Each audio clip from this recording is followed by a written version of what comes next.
State sentinel में आपका स्वागत। मैं हूं रविंदर सिंह। हमने हर बार कहा है कि डिस्टेंस हमारे लिए मैटर नहीं करता।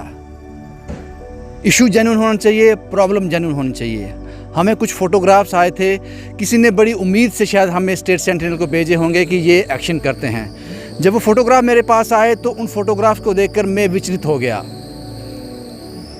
क्या कहानी है वो भी हम आपको बताएंगे स्पॉट पर पहुंच के।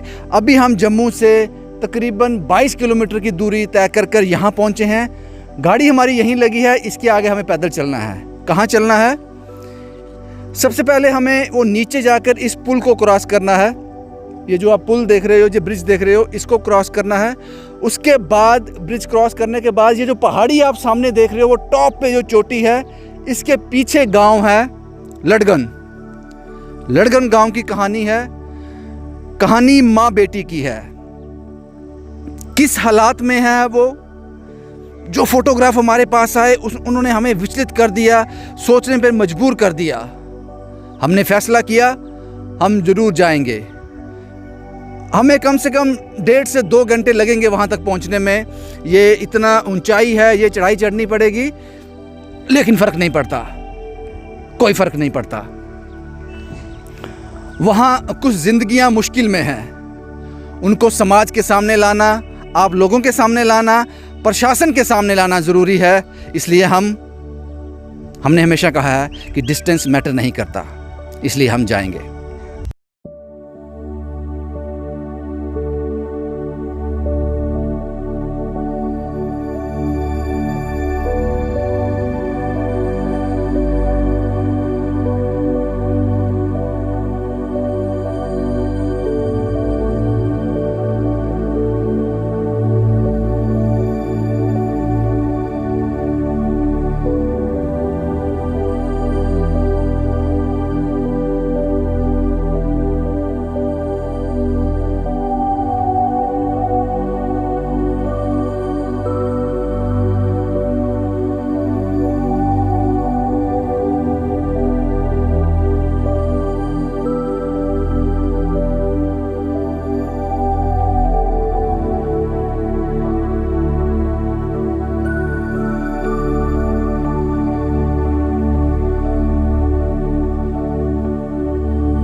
हमें चलते चलते आधा घंटा हो गया, लेकिन हमें इस चीज़ की खुशी है कि हम उस गांव लड़गन जिसका नाम है, वहाँ जाकर हम किसी की हेल्प कर पाएँ, उनकी रिपोर्ट जो है वो लोगों तक ला पाएँ, प्रशासन तक ला पाएँ। हमारी इतनी बुरी हालत है। पानी हम पहले से साथ लेके आए थे। जो नीचे दुकानें थी उन्होंने कहा था कि आप पानी साथ ले जाओ, पानी की ज़रूरत पड़ेगी। लेकिन गांव वाले भी तो रहते हैं, वो भी तो रोज़ अप डाउन करते हैं। ज़िंदगी बहुत सख्त है। ज़िंदगी बहुत कुछ सिखा देती है, लेकिन हम अपने जो संकल्प हमने किया है, डिस्टेंस कोई भी होगा, हम पहुंचेंगे, हम चलते रहेंगे।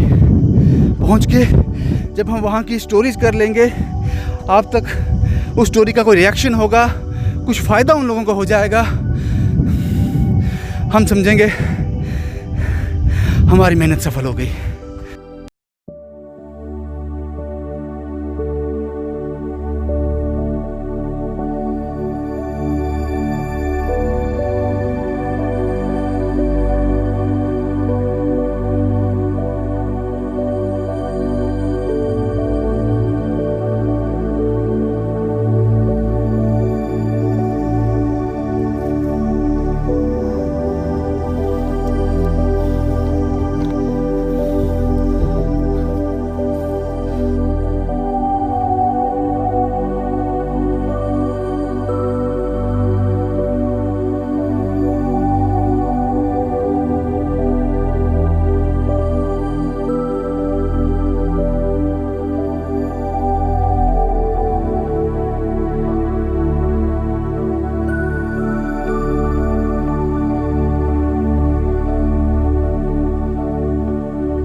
पिछले 1.5 घंटे से 4 किलोमीटर की चढ़ाई चढ़कर हम यहाँ पहुँचे हैं। रास्ता आपने देख लिया। एक वक्त ऐसा आया था, ऐसा लग रहा था कि दिल मुंह से बाहर निकल जाएगा। मैंने मास्क नहीं पहना है, यहाँ कोरोना नहीं पहुँच सकता, कोरोना इतनी चढ़ाई नहीं चढ़ सकता। रास्ता बिल्कुल नहीं है। सैल्यूट है इन लोगों को। रोज़ नीचे जाते हैं, कोई सांबा काम करता है, कोई जम्मू काम करता है, सुबह नीचे जाते हैं, शाम को वापस आते हैं। और सैल्यूट करता हूँ यहाँ का जो एमएलए है, यहाँ का जो एमएलए रहा होगा, यहाँ के जो नुमाइंदे हैं, उनको भी सैल्यूट करता हूँ। आप यहाँ पर वोट क्या कहकर मांगते हो? कहते क्या हो इन लोगों से? यहाँ घास ज़्यादा उगेगी, क्या कहते हो इन लोगों से? और ये लोग वोट क्यों डालते हैं? ये सब वोट डालते हैं। लेकिन मेरी इतनी बुरी हालत हो गई थी यहाँ तक पहुँचते पहुँचते। लेकिन जब मैं यहाँ पहुँचा, जिस स्टोरी के लिए मैं आया था, चंचला देवी, 60 से 62 साल उनकी उम्र है। उनको अपनी उम्र का सही अंदाज़ा नहीं है, ये हमने अंदाज़ा लगाया है। उनको पता नहीं उम्र कितनी है, ये हमने अंदाज़ा से बताया है। परिवार को देखकर मैं अपनी थकान भूल गया। दुनिया में कितना गम है। ये तस्वीरें हैं जनाब, ये तस्वीरें हैं लड़गन गांव की। बट्टल से जब आप नगरोटा के पुलिस स्टेशन को क्रॉस करते हो, आगे बट्टल आता है, यहाँ पे रोड ख़त्म हो जाती है। हमने गाड़ी वहाँ की, वहाँ से सफ़र शुरू किया। 4 किलोमीटर पहाड़ी चलने के बाद यहाँ पहुँचे हैं। ये वो परिवार है, ये बेटी है जो बचपन से ऐसी है। इसको नहीं पता कब सुबह होती है, कब शाम होती है, कब खाना खाना है, कब प्यास लगती है, कब इसको लैट्रिन बाथरूम जाना है, नहीं पता, कुछ नहीं पता। ये मासूम बच्चा है। जो बच्चे की उम्र होती ना 1-1.5 साल, बस उस उम्र में है ये बेटी। और ये उसकी माँ है। ये भी ज़्यादा कुछ बोल समझ नहीं पाते हैं, ज़्यादा बोल नहीं पाते हैं, बातें समझ नहीं पाते हैं। बड़ी मुश्किल से अपनी बात इनको समझानी पड़ती हैं। परिवार के 2 लोगों से मैंने आपको मिला दिया, इनके पति की मृत्यु हो गई है, वो नहीं है। तीसरा परिवार का जो सदस्य है वो ये लड़का है। ये लड़का है जो इनका बेटा है। ये थोड़ा बात कर लेता है, काम कोई नहीं करता। उम्र क्या आपकी? 15 साल। पढ़ते हो? हाँ। कौन सी क्लास में? 10th क्लास में। 10th में पढ़ता है। यहाँ आने का मकसद ये है, अर्निंग कोई नहीं है। क्या आपको नहीं लगता कि इस बेटी को हैंडीकैप पेंशन होनी चाहिए थी? क्या लगता है आपको, होनी चाहिए थी? आप बताएं। क्या आपको नहीं लगता इस माँ को विडो पेंशन होनी चाहिए थी? क्या लगता है आपको? आप सोच रहे होंगे नहीं जनाब ये तो होगी, इनको हैंडीकैप भी होगी, उनको विडो पेंशन भी होगी। नहीं है जनाब, ये क्राइटेरिया में फॉल नहीं करते हैं, या फिर कोई यहाँ पहुँचा ही नहीं, या इनकी इतनी अप्रोच ही नहीं है। लेकिन यहाँ के जो नुमाइंदे हैं, जो यहाँ के पंच सरपंच हैं, क्या है वो, क्या है? और कोई अर्निंग नहीं है। खाना कहाँ से खाते हैं, जीते कैसे हैं, वो भी मैं आपको बताऊंगा। ये इनके पड़ोसी हैं। और एक सदस्य से मैं आपको मिलाना भूल गया, एक सदस्य से इसी परिवार की आपको, ये इनकी दादी है। जो बेटी मैंने आपको दिखाई जो बिल्कुल बच्चे की स्टेज में है, ये उसकी दादी है। ये भी आज से 3-4 साल पहले गिर गए थे, उसके बाद ये खड़े ही नहीं हो पाए। ये ऐसे ही रेंग रेंग कर चलते हैं। यहाँ बैठ गए, चाहे 2 घंटे वहीं बैठे रहें। ये कहानी है जनाब लड़गन गांव के एक घर की। अब आपके मन में होगा ये खाना कहाँ से खाते हैं, जीते कैसे हैं, अर्निंग तो कोई है नहीं। वो भी बताता हूँ। खाना ये लोग खिलाते हैं इनको, इनके घर के सामने बिल्कुल घर है। ये भी कोई अमीर नहीं है, कोई ज़्यादा पैसे वाले नहीं है। ये भी मज़दूर तबका है, दिहाड़ी लगाते हैं। जो अपने पास जो खुद खाते हैं इनको भी दे देते हैं। बात समझ आ गई आपको? जो इनके घर में जो बनता है, बाकी पड़ोस वाले घर भी हैं, वो भी मदद करते होंगे। वोट डालते हैं। सबसे बड़ी नोटिस करने वाली बात यह है, वोट डालते हैं। वोट डालते हैं आप लोग? आपका नाम क्या है? मेरा नाम रंजना कुमारी है। रंजना जी, ये इस परिवार की तो बड़ी बुरी हालत है। हाँ हाँ, बुरी हालत तो है। अगर कमाने वाला बंदा ही नहीं हो तो घर कैसे चलता है? बड़ी मुश्किल से चलता है ना। तो मैंने पूछा इनसे, ये बोल रहे हैं कोई पेंशन नहीं है, कोई पैसा नहीं आता। मुश्किल है बड़ी। इनकी तो कोई पेंशन नहीं है। कोई पेंशन नहीं। नहीं, कैसे जीते कैसे हैं, मतलब कि कोई ऐसे ही लोग मदद करते हैं। लोग मदद, हाँ, कोई सरकारी मदद कोई नहीं। कोई नहीं है सरकारी मदद नहीं। आपके आधार कार्ड वगैरह सब बने हुए हैं? हाँ, आधार कार्ड बने हैं। सरपंच आता है यहाँ पे? सरपंच आते हैं। कुछ करते नहीं, हुआ कुछ नहीं। पेंशन वगैरह कुछ अभी तो नहीं हुआ है। अभी तक कुछ नहीं हुआ। ये कहानी है जनाब। घर के सदस्य आपसे एक बार फिर मिला दूं, ये दादी है, घर की सबसे बड़ी सदस्य, चंचला देवी की सास। माता जी तुंदा नाम की है? कृष्णा। कृष्णा। हाँ। तुम्हें क्या होया? हाँ? क्या जंगल आने गई था अगले कितने में गिर गए? हाँ। डिगी है? आप सब पासा हुई थे वो डंगर नहीं खाया नहीं गए थे जो पहचान गए थे दौड़ते गए थे रवि जरा की गए सिर निकलता सिर निकलौंदा? ना दवाई खादी? ना नहीं खादी? दवा बधेरी खादी है वे कोई सूरत है अगे पीछे जाना हो नहीं है साढ़े कोल कोई पैसे नहीं है। पैसा नहीं और जाने का रास्ता नहीं है। असें रास्ता ही नहीं है। रास्ता नहीं है। असें इन्हीं लेना होए चुक्कियां लेनियां मंजी ऊपर पाई है 2-4 बंदे होन ते फ्ही अस लेई सकने आ। हो जनाब, ये कहानी है। इस बेटी को आप देखो, लारगन गांव का नाम है। कट्टल बट्टल से गाड़ी खड़ी की थी हमने, नगरोटा से कोई 10-12 किलोमीटर दूर होगा कट्टल बट्टल। उसके बाद 4 से 5 किलोमीटर हम पहाड़ चढ़ने के बाद ऐसे लगता है कि बाबा आदम के वक्त के राजाओं के टाइम पे हम काम कर रहे हैं, वही लग रहा है हमें। कोई रोड नहीं है, कोई सुविधा नहीं है, घर की ये हालत है, कोई पेंशन नहीं है जनाब। अब वोट, आप बैठो आप बैठो आप बैठो। आपका नाम क्या है? नाम क्या है आपका? ना हाँ। चंचला। चंचलो। हाँ। ए कुड़ी की होया? ओड़ी ओड़ी आई जिंदगी शुरू हुई। हाँ, शुरू दी है। हाँ। रोटी कौन बनांदा? रोटी आप बनांदे रोटी? ये एक गल कर दी? ना नहीं कर दी?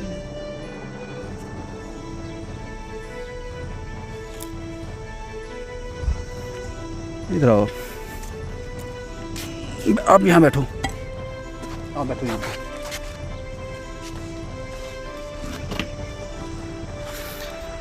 आपका नाम क्या है? अंकित वर्मा। अंकित साहब, कमाई क्या है घर में? माई कुछ नहीं। कुछ नहीं कमाई, ऐसे ही हंसते रहते हो? नहीं। चेहरा ही ऐसा है, खुश मिजाज चेहरा है। अच्छा मुझे ये बताओ, खाना कैसे होता है फिर? कमाई कोई नहीं है, कोई साधन नहीं है, तो खाना कैसे खाते हो? ऐसे लोग होते। ये बहन है आपकी, बचपन से ऐसे? हाँ। कोई पेंशन लगी है? नहीं। कोई पेंशन नहीं लगी।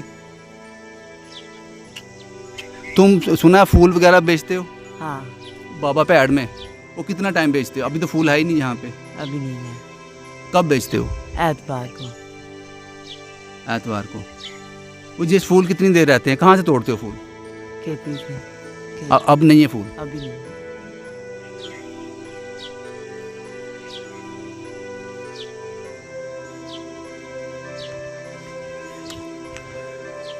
बस यही है जनाब। क्या आपको लगता है कि इस बेटी की पेंशन नहीं होनी चाहिए थी? Handicap pension. हैंडीकैप पेंशन किसके लिए है, किन लोगों के लिए है? इस माँ की विडो पेंशन नहीं होनी चाहिए थी, या कोई और हेल्प नहीं होनी चाहिए? मैं ये स्टोरी आपको इसलिए बता रहा हूँ क्योंकि मुझे पता है, मैंने ज्योति की कहानी आपको बताई थी टिकरी से। मैंने गांव तरोड़ से आपको याद होगा, करण लड़का जिसने एक माँ का बाथरूम बना दिया। 88 की उम्र की माँ रोज़ 600-700 किलोमीटर चलती थी, वो मसला हल हो गया। मुझे प्रशासन से ज़्यादा जनता पे यकीन है, उन लोगों पे यकीन है जो इसको देखते भी हैं, सुनते भी हैं। मुझे पता है कि ये खबर चलने के बाद आपके काफ़ी कॉल आएंगे, आपके फ़ोन कॉल्स आएंगे जनाब, ये कहाँ रहते हैं, हम वहाँ जाना चाहते हैं, हम उनसे मिलना चाहते हैं, हम उनकी हेल्प करना चाहते हैं। मुझे पता है, मैं सिर्फ़ और सिर्फ इसीलिए यहाँ पे आया हूँ। मुझे प्रशासन से कोई उम्मीद नहीं है। वो मैं इसलिए कह रहा हूँ कि यहाँ पे सरपंच हैं, पंच हैं, क्या उनको ये दिखाई नहीं देता है? हमें यहाँ से 30 किलोमीटर दूर जम्मू में ये खबर हम तक पहुँच गई, हम यहाँ तक पहुँच गए। क्या जो इस इलाके का सरपंच है उसको इस घर के बारे में पता नहीं होगा? पता होगा जनाब। लेकिन सरपंच जी कहाँ रहते हैं? नीचे? कितनी दूर है यहाँ से? 2-3 किलोमीटर। कोई पहाड़ी पे ही है? हाँ। इतना और चढ़ना ऊपर? सरपंच साहब खुद परेशान है, वो यहाँ से 3 किलोमीटर और पहाड़ी चढ़नी उनका घर है। वो खुद बेचारा क्या करेगा इनके बारे में? अपने घर पे 7 किलोमीटर नीचे से ऊपर चढ़ता होगा, रोज नीचे उतरता होगा, तो वो तो क्या कहूँ अब मैं इस बारे में। लेकिन उम्मीद मुझे आप लोगों से है, जो देख रहे हैं वो इनकी हेल्प ज़रूर करेंगे, वो इनकी हेल्प ज़रूर करेंगे। माता जी, अगर तुंदी पेंशन लगी जा, तुंदी पेंशन हुंदा महीने पैसे दिंदी सरकार, अगर तुंदे अकाउंट च भी आई जाने, कुड़ी दे अकाउंट विच ही आ जाने, फिर ठीक होगा? फिर ठीक है। मैंने बोला कि ये ज़्यादा बोलते नहीं हैं, ज़्यादा बात नहीं कर पाते। और ये जो आप देख रहे हो ना पीछे, ये एक जिसको हम रूम कह सकते हैं, इसी में ये 4 लोग रहते हैं। दादी,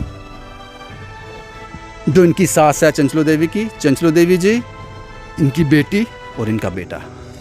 ये घर भी मैं आपको अंदर से दिखा दूं, इनका महल भी दिखा दूं। इनके लिए ये महल ही है, इनके लिए ये महल है।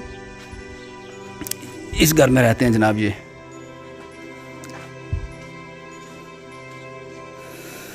चलो घर तो ठीक है, लेकिन सबसे बड़ा जो मसला है कि इनकी पेंशन्स क्यों नहीं लगी हैं, चौंका देने वाला है। यही थी खबर हमारी, ये थी खबर। और हमने हमेशा कहा है, सफ़र चाहे कोई भी हो, डिस्टेंस चाहे कोई भी हो, तकलीफ़ चाहे कोई भी हो, आप हम तक आवाज़ पहुंचाएं, स्टेट सेंटिनल आप तक पहुंचेगा। और ये बात मैं बड़ी ज़िम्मेदारी से कह रहा हूँ। मुझसे कहा गया था कि आज आप मत जाएं, आपको 4 से 5 किलोमीटर पैदल चलना पड़ेगा, मुश्किल हो जाएगी। लेकिन अगर शायद मैं नहीं आता तो दिल में एक गांठ बंधी रहती कि शायद मैं इनके किसी काम आ सकता था। हम यहाँ पे आए, यही थी कहानी जनाब। उम्मीद करते हैं कि आज के बाद इनके हालात सुधरेंगे। ये उम्मीद मुझे जनता से है, लोगों से है। लड़गन गांव से शुभम कुमार के साथ Ravinder Singh, the state sentinel के लिए।